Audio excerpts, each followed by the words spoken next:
WiSP Sports Radio, the voice of women in sport.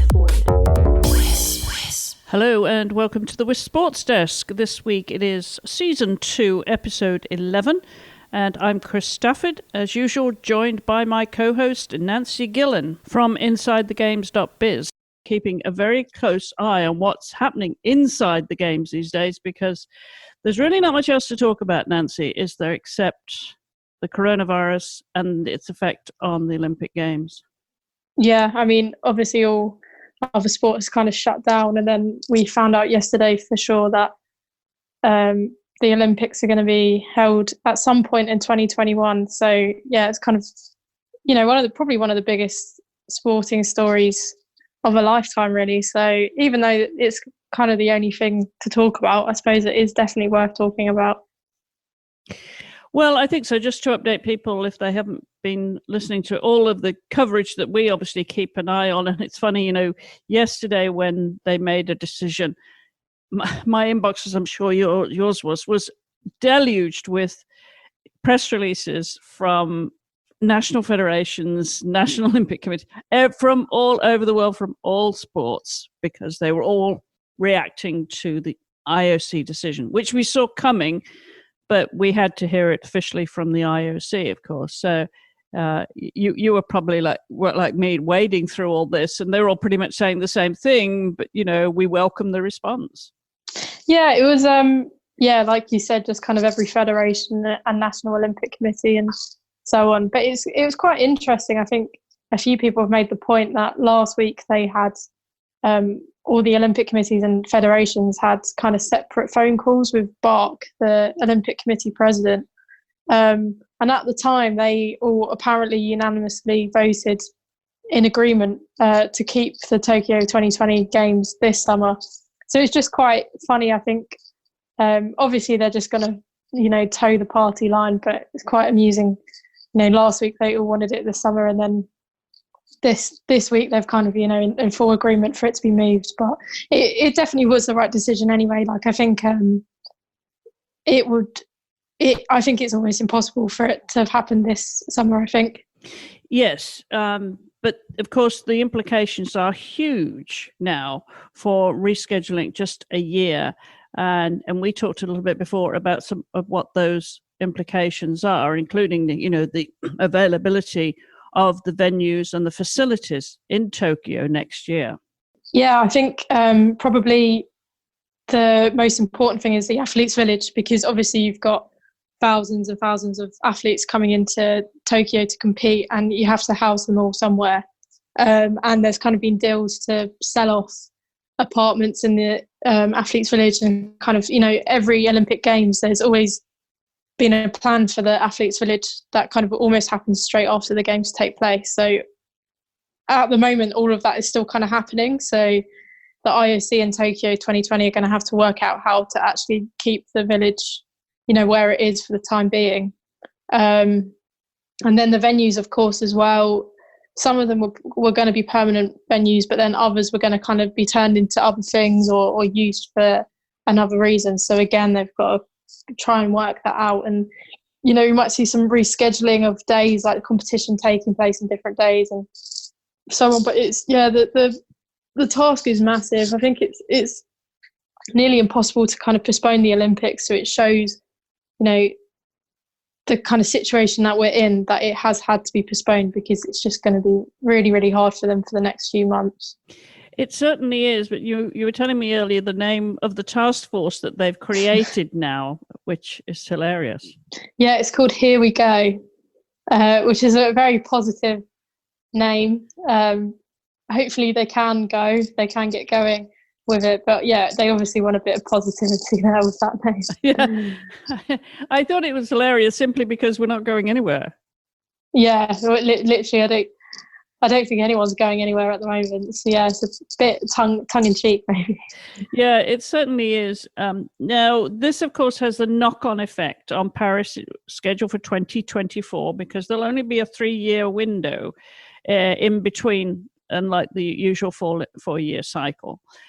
And it also has implications on the interim events. Usually in between Olympic Games, you've got World Championships for many sports, and you've got Pan American Games, you've got European Championships as well. These are all part of the build-up to a next Olympic Games, also qualifiers as well. So I'm wondering how much it's going to knock these out too, because I'm just thinking 2021 was a world championship for one of the sports I follow closely, eventing. It was going to be in Pratoni del Vivaro in Rome, in Italy, near Rome. And that, again, part of the usual cycle for eventing, they happen in every second year. So there would have been, the World Championship, I'm sorry, start again. It's the World Championships that were going to be taking place, because now they're breaking down the World Games into World Championships again. So for all sports, this is going to happen and have that knock-on effect. Yeah, I mean, next year as well, it's supposed to be the World Athletics Championships in the US in August in 2021, and then the Swimming World Championships as well. I think it's taking place in July in Japan. So if the Olympics do take place in July and August, that's obviously it's going to be impossible to have the athletics and the Swimming World Championships at the same time, in which case they might move back to 2022.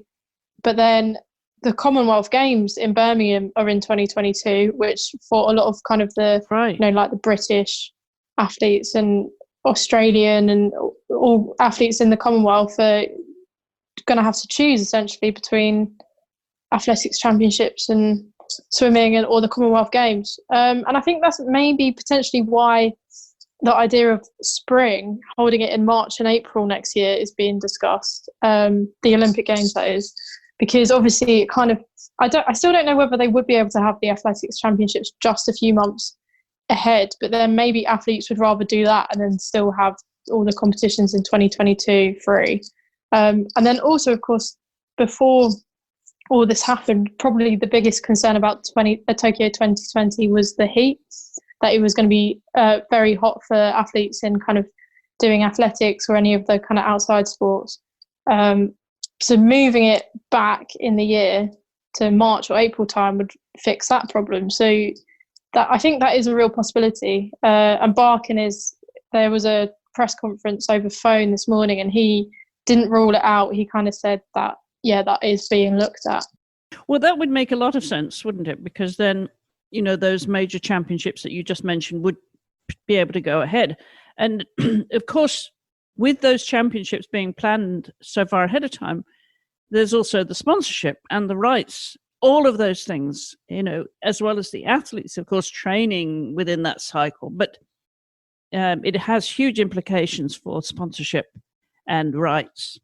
And yeah, I think NBC is the main, I think they had, they've got billions of pounds worth of money in this. And so it's kind of almost up to them, I suppose, when it is, because they need to be able to fit it into their schedule to air it on TV. So yeah, there's just so many factors, and it's almost impossible to make everyone happy. So yeah, that's why the next few months are just going to be really, really interesting. And they're going to have to make a decision soon, because obviously they're going to need to know what to do about qualifying. And like you said, all the competitions that might clash. So we will, I think, find out quite soon. But it's just, impossible decisions really to be made. Certainly are. And of course, first and foremost, we have to say there's the impact that this has on athletes. Some athletes this will be their only shot at an Olympic Games. And, a year from now, that would look very different. It might still work for some in a year's time, if it's a year from now, and if it's held in the spring. But who knows, when as I said, some athletes, this would be maybe their only opportunity or their last opportunity. If they've done previous games, they might be coming to the end of their career. But that fitness regime, that schedule, that training schedule, that's all been thrown out of whack now. And all these sports, they take such a long time to build up to an Olympic level. Yeah, and I mean, some athletes here are probably, like you said, hoping they can hold out maybe another year. Maybe some athletes are happy. Maybe they've been injured and it means that they can, maybe they'll now be able to compete at the Olympics. But yeah, it's like you said, I think a lot of athletes will be maybe relieved that they don't have to be training in this kind of situation, but yeah, that, you know, they would be very disappointed. Yeah, I saw the Irish veteran athlete, Mary Peters. You remember Mary Peters? She was saying, spending her good wishes to athletes, because she understood this could maybe just a one shot for so many athletes, you know, that for whatever reason, this would be the only Olympic Games for them. But to, keep training hard and stay positive. And I talked to some athletes. I've talked to Nikki Daly last week, the Irish hockey player, and Angie Delgado, who's a US judoka, and Dee Kafari, and I'm going to be talking to Hayley Dansky as well, Daniels, who she's a Canadian canoeist, to see how they're coping. Because like Nikki, she's in a team sport, hockey, right, and cannot obviously train together, and she's getting quite creative. And for Angie, the judoka, in a contact sport, and you can't have contact with anyone, it's very challenging to train and to keep their morale up and to keep their spirits up. And I think that it's mentally very challenging. And I also talked to Dee Kafari, the round the world yachts woman. She's done it solo a few times now, 3 times I think she's been solo.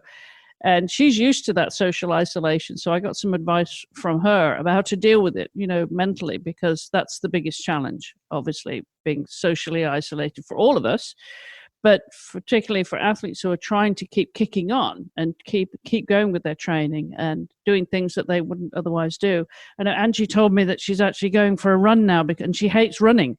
As a judo player, she's not used to running and hates it, but the choices are limited now as to what she can do, because she can't go in the gym, get on the mat. And have you heard any stories from athletes who are struggling with this? I think the main, from what I've heard, is kind of struggling, but also, I suppose struggling to practice, but I think a lot of relief, like I said before, relief as well. So it is just kind of mixed emotions. I think athletes as well, though, are so used to just being active all the time that being told to kind of sit and not do anything is just so against their nature that it's just a strange time, I think, for the world of sport. It certainly is. Now, obviously, Paris 2024, they came out in support of Tokyo making that decision as well, though. Because it's such a tough one, they know if they were in those shoes, how tough that decision would be. But there really wasn't anyone that said, "Oh, that was a bad decision." I mean, I think there was some inevitability to the postponement. Yeah, I think that was kind of the case. I mean, everyone in the run-up kind of knew it was going to happen already. I've said I was quite glad that it was always that inevitable before they actually announced it. The Canadians, of course, said that they wouldn't be sending their athletes this year, and then the Australians too. So I think the pressure was coming from around the world to and you only had to have a few major nations say that, and really there's no point in going ahead. Yeah. Interestingly, in the conference this morning with Bark, he said that the trigger for him was that the cases in Africa started to rise. And I don't know if that was because once kind of the coronavirus takes hold of Africa as well, that's kind of, now every single continent is being affected by it. So it is truly a global problem. But I think, that wasn't quite true. I think, like you said, the Australians and the Canadians pulling out and just the sheer amount of pressure was almost definitely the trigger, I think. Yes, definitely. Well, as I said at the top, really is not much else to talk about this week except that, and that we will keep an eye on, obviously, when they decide to reschedule the games. And it probably, as you say, the spring of next year looks like a strong possibility, and I think a lot of people would go for that. How is it affecting you on a daily basis? Well, kind of in a semi kind of lockdown, because it's not that strong yet. I mean, I can still work. I'm still working every day. I'm just working from my parents' house rather than the office. And I've worked every day since this has kind of happened, so I haven't really had a day off yet. So At the moment, it's just kind of like I'm working at home like normal, but I've got a day off tomorrow, and I think probably the limits of what I can do will really hit me then, because we're allowed to go out once for exercise. So you can go out to the shops, buy food, and then one exercise like excursion, and that's it really. So it's really nice weather here at the moment though, so I'm hoping it stays like this tomorrow. I can just go for a walk somewhere or something. But it's important, I think, we keep exercising and for our physical and mental health. Now, we've talked about this last week. I think we told everybody we were planning to get a bicycle, and you had said you had one at home there that you were going to dig out. Have you got there yet? No, I still haven't. I definitely will this week. Well, my day off tomorrow, that's what I'll do. I've just been working, and then it's just been so crazy with all the Olympic news that I just haven't had a chance yet. All right. We want to see you out on your bike. That is social isolation on a bike, right? Yeah, no. Or social distancing, I should say. Yeah, one trip for exercise. So I can go out once on it. That's right. I'm going to do the same. I got a bike last week, and I'm doing the same. So, let's hope the spring weather stays with us, so at least we can feel good about going out and enjoying what exercise we do have. And when we're home, maybe try some new exercise routines as well. I think, wherever there are challenges like this, we have to look for new opportunities, don't we? Yep, definitely. I think obviously it's an awful situation, but I suppose kind of try and make the most of it as much as we can, really. Absolutely. Well, we'll keep an eye on what's happening in the big wide world of women's sports here at WiSP Sports, and we'll be back next week with another update. I'm sure we'll just be talking about this now for the next few weeks, months, because we don't have any competitions to report on, but we'll keep you apprised here on WiSP Sports. Well, Nancy, keep up the writing, and everybody can see what you're doing by going to InsideTheGame.biz and following you on social media, right? At Nancy_Gillen. Got that right this time. Yes, that's right. All right. We are, of course, at WiSP Sports and also online at wisports.com. You can leave your comments and questions, suggestions, and if you want to email us, of course, you can do that at info@wisports.com. Well, Nancy, we'll circle back this time next week and see what else is breaking in the world of women's sports.